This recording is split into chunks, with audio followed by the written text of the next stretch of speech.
Here's your wrestling news for December 11th, 2021.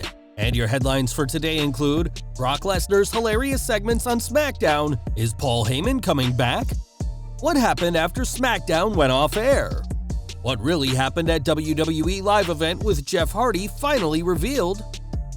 Jeff Hardy missed public appearances prior to WWE release. Matt Hardy drops a breaking news. Johnny Gargano opens up about his apprehensions with WWE, inside details about Johnny Gargano's NXT farewell promo. WWE removes Johnny Gargano and Kyle O'Reilly from internal roster. Drew McIntyre and a higher power storyline on SmackDown. Toni time on SmackDown as Day 1 match is seemingly teased. Chris Jericho provides update after recent hospitalization. Future of the New Day, and more.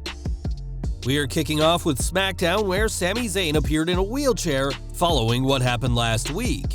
On the previous show, Lesnar goaded Zayn into taking his Universal title match with Roman Reigns that night, rather than wait until Day 1. Decimated shortly by the Beast, it took only mere seconds for Reigns to retain his title, and this week, Zayn had a face-to-face with Lesnar. In an interesting segment showing the new babyface side of Brock, the former Universal Champion had his longest individual promo he's had in a very long time, speaking to the wheelchair-using, neck-brace-wearing Zayn. Given how well the Roman Reigns heel turn went, there's nothing wrong with experimenting with Lesnar's character. The usually stoic Brock treated fans to some hilarious segments, and by stepping out of Paul Heyman's shadow, showed how funny he is. Whether it's interacting with Zayn in the wheelchair or pulling out a flip phone in Adam Pearce's office, Lesnar was gold and showed that he is clearly the top babyface on SmackDown. Lesnar is clearly having the time of his life, and fans are just as entertained, but when Paul Heyman provoked Brock to attack Sami, things got real interesting.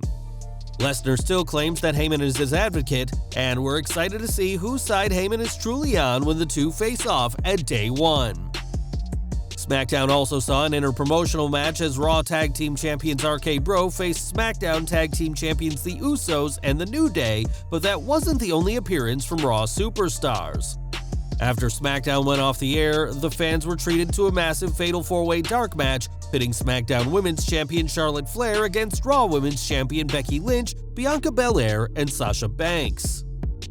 That match saw Banks get the win, and in an interesting move, the Boss pinned the Raw Women's Champion to pick up the win. WWE has a stacked women's roster right now, with Liv Morgan and Toni Storm making their way into the Raw and SmackDown Women's Championship pictures, but the Boss showed that fans can never count her out after her impressive win this week. This week, Jeff Hardy was released from his WWE contract, bringing his latest run with the company to an unfortunate end. Jeff's departure comes after some concerning events that unfolded at a live event, and we have new information what happened. In his report for The Observer, Dave Meltzer explained how Jeff was posing for photos with fans before the match in Edinburgh, Texas, something that is typically reserved for after the match. It's possible Jeff knew he wouldn't be sticking around at this point in time, as when he made the tag during the six-man tag match, he fled through the crowd and wasn't seen again.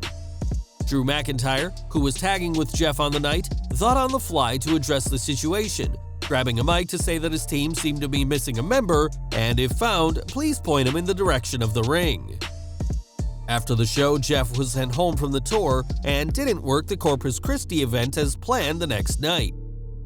After refusing to attend rehab, Hardy was released, and while fans eagerly await to see him reunite with Matt in AEW, this latest problematic chapter in Jeff's career could deter Tony Khan from making a move. Jeff's behavior during the Edinburgh, Texas live event may have been a turning point for WWE, but it wasn't the only time the charismatic enigma had acted strangely.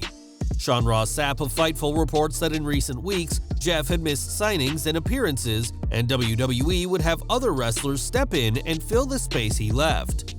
For the Corpus Christi show, which WWE didn't allow Jeff to be on, he was replaced by Rey Mysterio in the six-man tag team main event, which saw Rey, McIntyre, and King Woods defeat the Bloodline. It's still yet to be determined if Jeff was under the influence of any substances that caused his erratic behavior at last week's live event, but this strange behavior sadly wasn't a one-off for the former world champion. More from the Jeff Hardy incident, as even before his release, fans were calling on him to join AEW. Hardy's booking prior to being drafted to SmackDown certainly had fans believing he'd do better in the All Elite promotion, where his brother Matt currently works. On Twitter, Matt teased a reunion with his brother, saying that he feels extremely good about the future and spelled the word like their days in Team Extreme. Jeff's wife has said that he's okay, and with a 90-day non-compete clause, we know that Hardy will be free to seek out other wrestling opportunities in the first quarter of 2022. Team Extreme may soon be reuniting in AEW, but only if Tony Khan agrees to bring Jeff on board. And while having the former WWE champion would be another huge signing the charismatic enigma also means bringing all of his personal issues to the company. This week, Johnny Gargano left WWE after his contract with NXT 2.0 expired. On this week's episode, Gargano was attacked by Grayson Waller, which some fans believed was going to set up a new feud, but the former NXT champion is now a free agent. We now know more about what the plans were had Gargano stayed, as in the Wrestling Observer newsletter, Dave Meltzer said that the ex-superstar's role would have been much different than what fans were used to. With the new direction, he would not be the focus, but he probably would be kept somewhat strong with the idea of having him mean something to teach and put over the talent they are looking for on the main roster. Gargano was NXT's first Triple Crown champion and for years was a top star of the brand, but that would have changed had he stayed. The split between Gargano and WWE has been called incredibly amicable, and WWE are ready to welcome him back. For now, NXT 2.0 will need a new big name to work with younger talent, in a massive blow to a show that's once more focused on developing new superstars. Before being attacked on NXT 2.0, Gargano gave an incredibly heartfelt promo, which unlike most of what we see on TV, wasn't scripted. A source who spoke to Fightful said Gargano was given a lot of leeway for his last promo in the company, and was afforded a decent amount of overturn time after 10 p.m., which he mentioned to the crowd. WWE are also happy with the way the Waller run-in came across on TV, believing it set up a new character for the fans to hate. Unscripted promos are a rarity in WWE, as fans and wrestlers alike have complained about the lack of creative freedom, and the fact that Gargano was allowed to say what he felt, even with those in WWE knowing his time was coming to an end, shows just how much respect those running the show have for him. Despite having no non-compete clause, it's been reported that Johnny Gargano is likely going to wait until his wife Candice LeRae gives birth to their first child next year before he makes any decision regarding his pro wrestling future. In his years with NXT, Gargano worked some incredible matches and remained loyal throughout the Wednesday Night Wars, and this hard work and loyalty paid off with an opportunity very few superstars ever get the chance to have. Gargano is gone from WWE, but he isn't the only one on the way out, as Kyle O'Reilly's contract was also set to expire this month. WWE had hoped to retain at least one of the two, but that won't be the case, as now O'Reilly is also a free agent. That's according to Mike Johnson, who reports that both men have been removed from the company's internal roster, indicating that there are no plans for them in any capacity on any brand whatsoever. O'Reilly was a key member of the Undisputed Era, and with Adam Cole and Bobby Fish now in AEW, the only remaining member in NXT 2.0 is Cruiserweight champion Roderick Strong.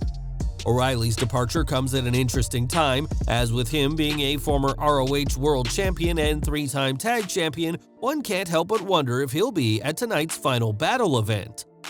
With a baby on the way, O'Reilly will need to make some big decisions about his wrestling future, but we now know that his future won't include WWE. Back to SmackDown, as it wasn't too long ago that Drew McIntyre was excluded from the Black Friday Battle Royal, which ultimately saw Sami Zayn earn a Universal title opportunity. Confronting Sonya Deville about his exclusion, she told Drew that Adam Pearce made the call, and when McIntyre confronted Pearce this week, the authority figure teased a higher power being responsible for what happened. Putting that matter aside, the former WWE champion faced his old rival Sheamus, a man he seemingly can't have a bad match with. After another incredible match, McIntyre picked up the win with a Claymore kick, as he's been heavily protected ever since his loss to Big E at Crown Jewel. With Jeff Hardy gone from WWE, SmackDown is down one of their top faces, and though the temptation will be there to thrust him into the Universal title picture quickly, this higher power storyline should play out over the next few months instead. SmackDown also saw Toni Storm in action, and it was truly Toni time during the show in Los Angeles. With the crowd firmly behind the former NXT UK Women's Champion, Storm didn't earn a SmackDown Women's title match yet, but did get in the head of Charlotte, beating her in non-title action. The positive crowd reaction towards Storm is a good sign for her future push, as Flair simply couldn't get one over her, and resorted to attacking her excessively, getting DQ'd in the process. The direction is now clear. Day 1 will see a SmackDown Women's title match between the champion Charlotte Flair against Toni Storm.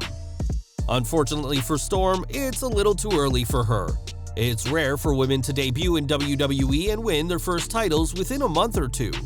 There are some exceptions to this rule, such as Rhea Ripley and Flair herself, but just because Storm isn't expected to win the title on January 1st, 2022 could be her biggest year to date as a WWE superstar. We've got news from Chris Jericho, who was hospitalized during a tour of his band Fozzy, which forced one of their performances to be cancelled. Fozzy were meant to be in Swansea, Wales before the venue announced that the show was off, but made it clear that it wasn't due to a positive test. Now, the former AEW World Champion has given an update on his condition, as he tweeted, "I'm feeling good. They just wanted to observe me overnight, and I'm in the right place. Not COVID-related." Jericho didn't explain what led to doctors wanting to observe him in the first place, but that information is his choice whether to share or not. Fozzy have 2 dates left in their tour, set for tonight and tomorrow evening in Bournemouth and London, England respectively, and whatever caused Jericho to be hospitalized, we're pleased to see he's doing better. And we're ending today with SmackDown's main event, which saw interpromotional warfare mere weeks after an entire pay-per-view, Survivor Series, was sold as the one night you can see SmackDown vs. Raw. Sure, the triple threat tag between RK Bro, the Usos, and the New Day was entertaining as you'd expect, but it all seemed quite pointless. The objective of the main event was to further the feud between the Usos and the New Day, which will see them collide at Day 1. Their feud may be the greatest tag team feud of this century, but there was something missing, an X factor that just wasn't quite there during this week's match. In any case, one can't complain when 3 of the best tag teams in the world today take each other to the limit, and let's hope that other tag teams like the Viking Raiders or Los Lotharios get their due very soon. Well guys, that's our news for today. Please share your comments below. Also hit the like button, subscribe to our channel, and hit the bell icon to receive all notifications. And as always, thanks for watching.